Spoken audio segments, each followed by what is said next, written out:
I came here running from grief, and I found it alive in the land. My broken heart gleamed in blue and red on the desiccated bowl of the Great Basin in the form of the Great Salt Lake. Split by a causeway in 1904, the iconic lake has since turned itself into two distinct halves of the same whole, which resemble, from a bird's eye view, the shape of a heart. Halophiles made this heart, salt lovers. They are the bacteria that collect on the north arm of the lake to make the water pink. If you live in Salt Lake City and love something about this place as I do, you, too, are a halophile, a type of extremophile, one who thrives in extreme environments. And it would be difficult to argue that this environment, surrounded on all sides by towering rock faces and an active fault, embedded in a desert climate, and headquarters of one of the most conservative religions in the world, is not extreme. On the edge of the Great Basin, Salt Lake City nestles up against the extravagant geology of the Wasatch Front. The tension embodied in the geology and the active fault line it harbors radiates out into a culture of extremes which, like the fault, is fragile. One could say we are collectively on edge. Underlying this edginess is a profound sadness that lives in the physical shape of the landscape, the Great Basin being a gigantic geologic depression. This depression is reflected in a rate of suicide 60% above the national average. The population is politically, religiously, and culturally divided here, nearly in half in just the way the state is divided by the Wasatch Range. We may wage war against an external other, but I believe we are really guarding against a pain we've repressed for so long that we experience it as something foreign to ourselves. We are all guarding hearts that can gleam like crystal mirrors in the twilight, but which are delicate like the ecosystem of the Great Salt Lake, a critical migratory refueling station for birds the world over. An extreme geology sets the stage for a peculiar hydrology to match the populace.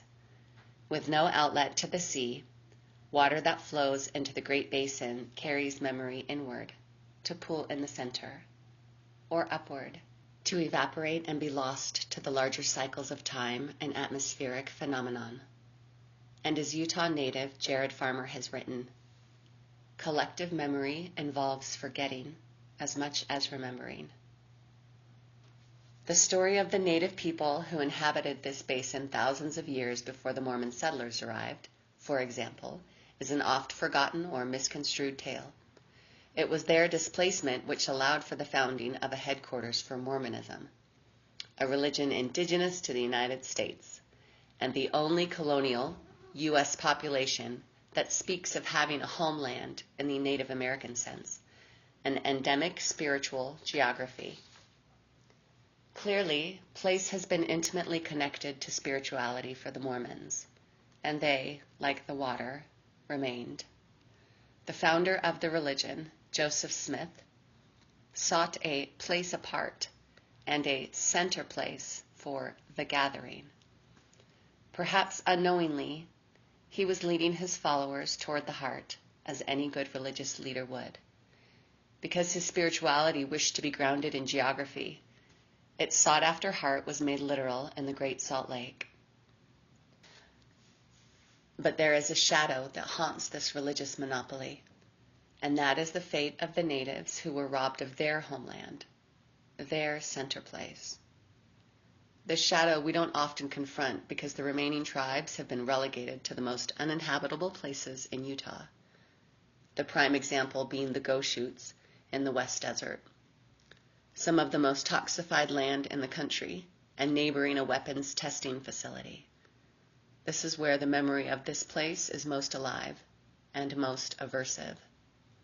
All water here drains inward. Memory pools in the heart. The heart is the seat of memory and, according to traditional Chinese medicine, holds the capacity for the positive face of void.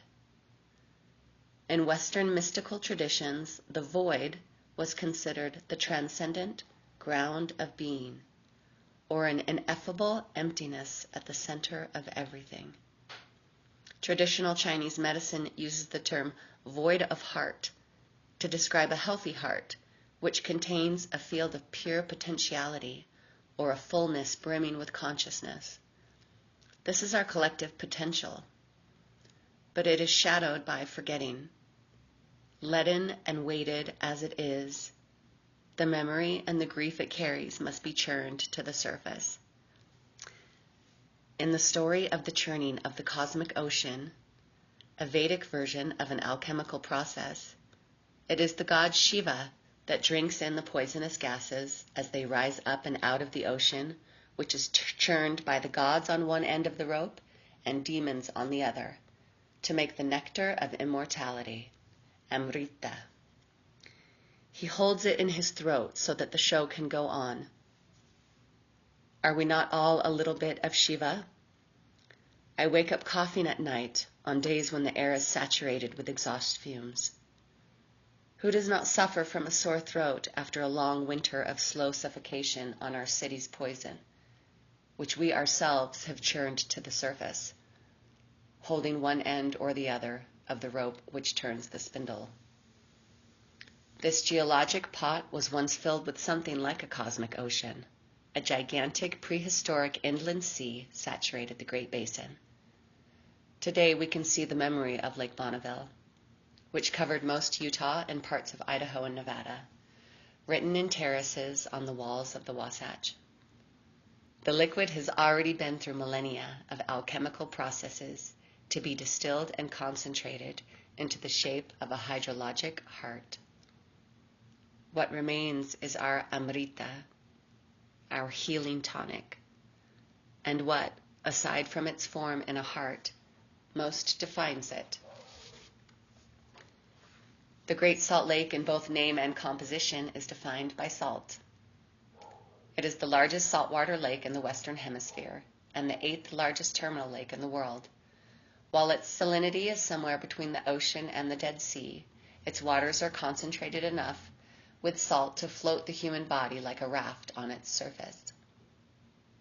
Salt has a profound history of religious significance. It was primarily associated with purity, though in some cultures it was avoided fanatically due to its potential to provoke the passions. And it does so by igniting taste and flavor, those experiences which bestow enjoyment. In alchemy, salt is considered the ground of subjectivity, the quality of being based on or influenced by personal feelings, tastes, or opinions. In essence, subjectivity involves possessing consciousness, a quality we generally relegate to the human mind. But the lake presents this population a unique opportunity to wade into the possibility that the ground itself has its own subjectivity. If salt is indeed the ground of subjectivity, then the Great Salt Lake and its surrounding salt playas are subjectivity on the ground, the landscape in possession of its own conscious experience.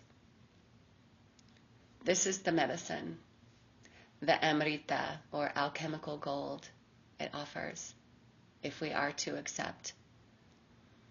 A healing of the divisions in our perception between an inanimate natural world and an immaterial human consciousness. Our thoughts may be made in the material of this place, and this place may similarly possess its own consciousness by which we are influenced. But if we overdose on salt, as we have, then its medicine becomes poison. Dosage is the art of salt, writes psychologist James Hill. And the greatest danger in a psychology of salt is fixation. The symptoms will take different forms. Fixation on an idea or dogma, fixation on purity or perfection, but the root is common. and knowing the root, we can proceed toward a genuine solution. In the human body, salt leaves through sweat, urine, and tears. Tears, of course, are the most voluntary of these outlets, and the one most closely associated with the grief that seems to live here. Tears are the solution, salt's purgation.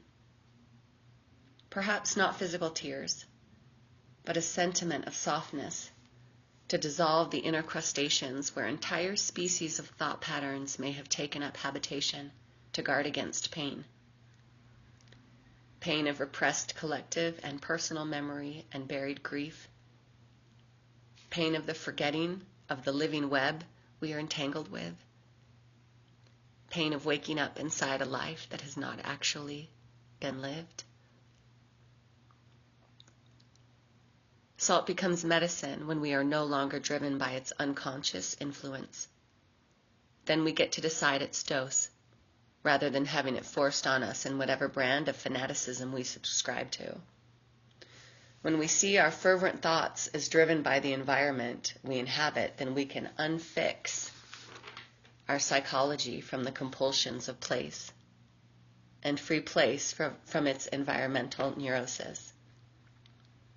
This is the beginning of a true relationship and a dip into the void of heart, filled not with the obstructions of a neglected past, but with the medicine of the memory of an animate world, what Joseph Campbell has called the enchantment of the heart, which surfaces in the appreciation of profound beauty.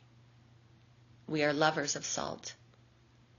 We are seekers of the beauty inside grief, the heart's medicine.